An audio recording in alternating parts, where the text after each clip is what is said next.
Hello po sa ating lahat and welcome na naman po sa isang learning episode ng ating pong lecture series para sa Field Study 1. At ngayon po ay tayo po ay nasa learning episode 2 na ng ating pong lecture series at pinamagatan po natin itong base sa ating pong learning module which is all about learner diversity, developmental characteristics, needs, and interest.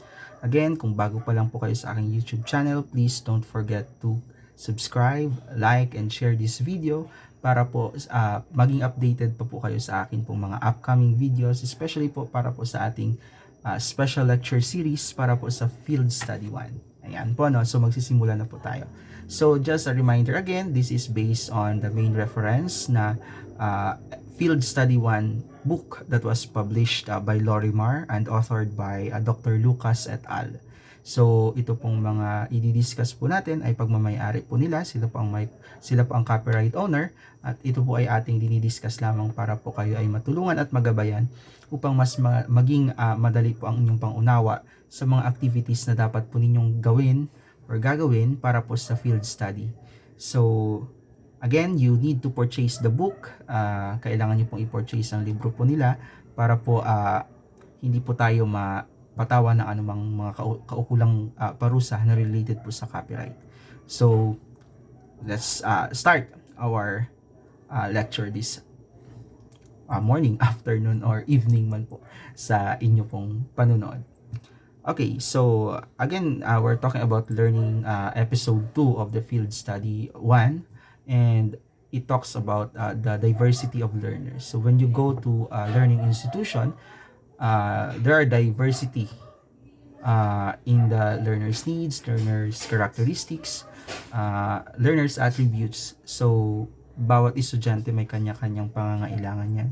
So, meron din silang kanya-kanyang field of interest. And you can agree with me about that matter, especially sa atin. Personally, we have our own field of interest. And when you go to a classroom, having at least, let's say, 30 students, each of those learners ay mayroong kanya-kanyang specific field of interest, specific need at saka specific na characteristics.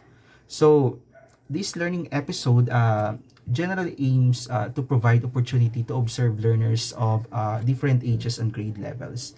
So it highlights the differences in their characteristics and needs. So you will be immersed with different classroom situations wherein you are going to observe first preschoolers, and then the elementary, and then the high school learners or students. But I think it would depend on the field study instructor or the field study coordinator kung paano niya ibibigay sa inyo ang instructions. There are some cases kasi that if you are in the BS Ed, some instances you will be assigned na lang po siguro sa let's say grade 7, grade 8, grade 9 for comparison. But if the case permits or the opportunity permits, pwede kayong magkaroon ng opportunity to observe from preschool, elementary, and then secondary school students. So you will be looking into the different characteristics of those learners. Titingnan nyo yung similarities and differences of those characteristics, and you will try to reflect and analyze their own respective characteristics. So as a future educator, as a future teacher, it is important to determine your learners' characteristics and needs so that you will be able to plan and implement learning activities and assessment that are all developmentally appropriate. So when you become future teachers, of course, there are diversity of learners, and when you prepare instructional materials, when you prepare your lessons, of course it would vary depending on the needs and levels of the learner. Syempre kung halimbawa magbigay kayo ng exam or mag-discuss kayo ng isang specific na lesson, some of the learners will not understand that lesson. And when you prepare or draft also examinations, hindi yung ginagamit yung exam sa section 1 ay hindi yung exam na gagamitin ninyo sa last section. For instance, when I was starting to teach, I have that approach na the same ang ginagamit kong exam. And it's really hard on the part of the learners who belong to the lower sections. Kasi nga iba yung approach ng pagsagot nila. So through this field study, through this observation, you will learn how to consider those aspects in crafting or developing your respective assessments and lessons. So, doon nyo makikita na each of particular level has their own corresponding and respective needs na kailangan nating i-consider. So, yun yung pinaka main purpose ng learning episode 2 na dapat nating matingnan. Kasi kung sa ganong aspect hindi malinaw yung ating pagpaplano, hindi natin mahihit yung ating learning outcome or learning objective.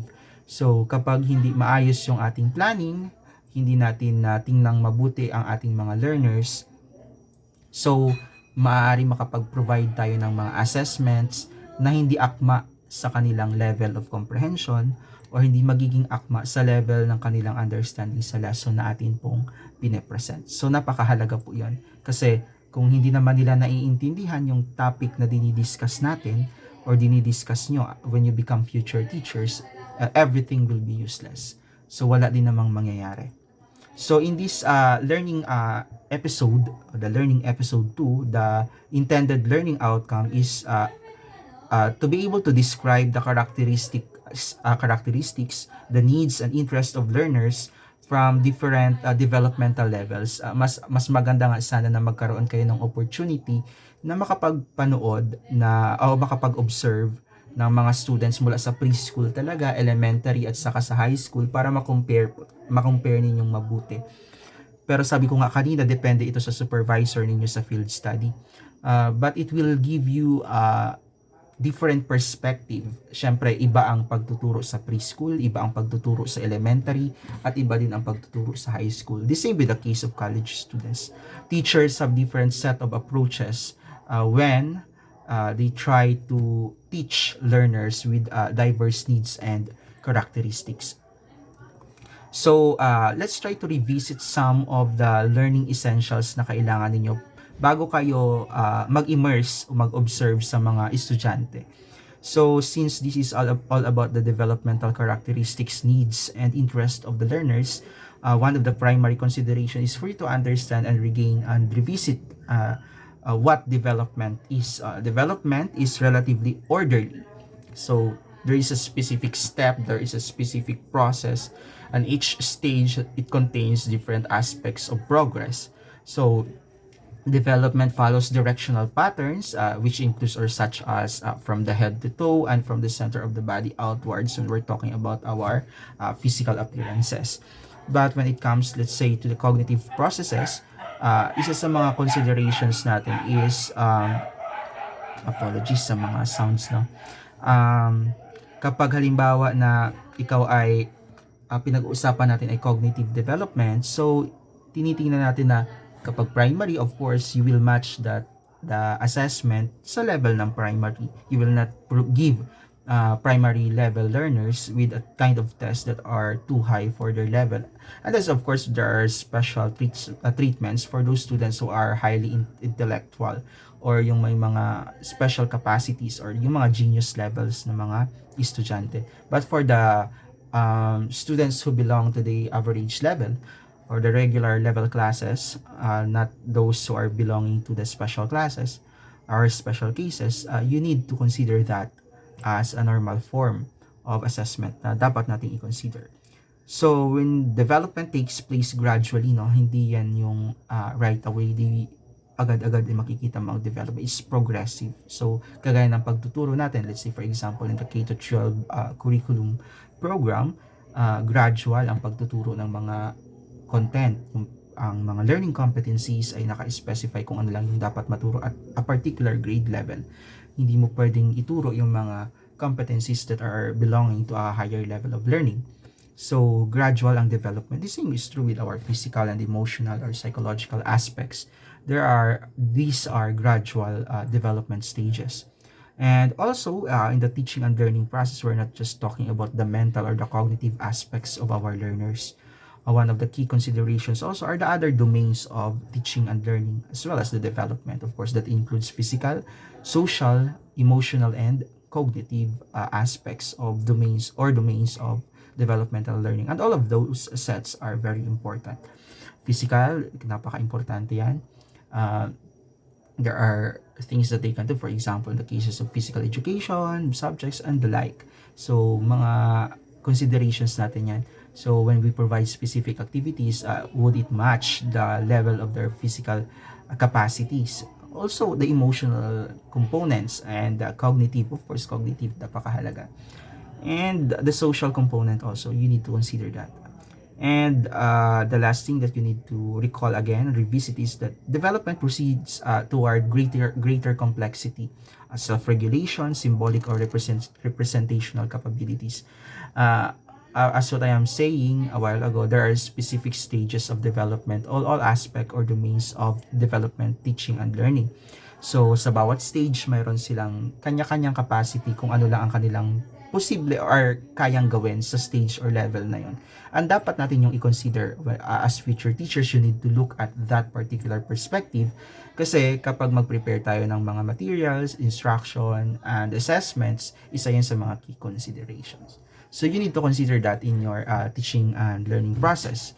And at this point, na kayo ay nasa field study, titingnan ninyo yung mga aspects na ito ng ating sa mga learners na inyo pong obserbahan.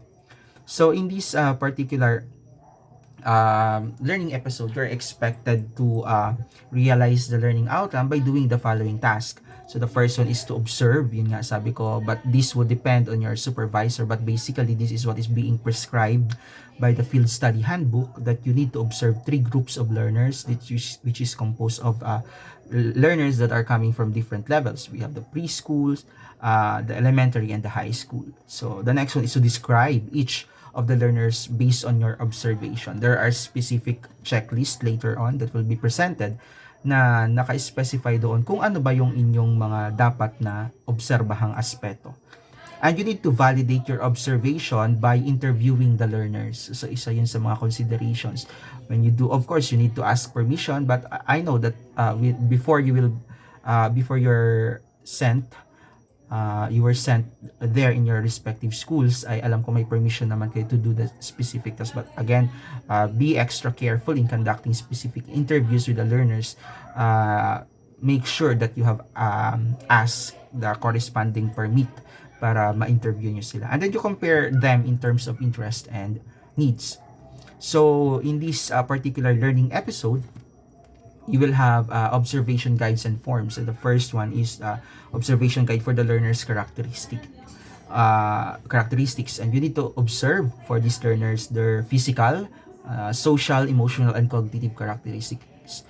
There is a specific guide question for that, and checklist, observation checklist. And also we have the learner's development matrix na nandun din nakalagay or nakaspecify kung dun na rin isusulat yung mga report and observations na inyong maobserbahan sa physical, social, emotional, and cognitive characteristics of preschool, elementary, and high school learners. And then you will analyze and reflect on what you have done. Of course, that's the very essence of this field study, because may mga sasagutan kayong mga guide questions, and then you reflect on what you have done on your observation. And of course, as one of the main component of your observation, you need to provide a learning artifact. And for this learning episode, you will be choosing the particular theory or your favorite theory of development, and then you will ask yourself this question also: how can this guide you as a future teacher? Let's say you have chosen a particular theory about development, then you will think, how will this help you?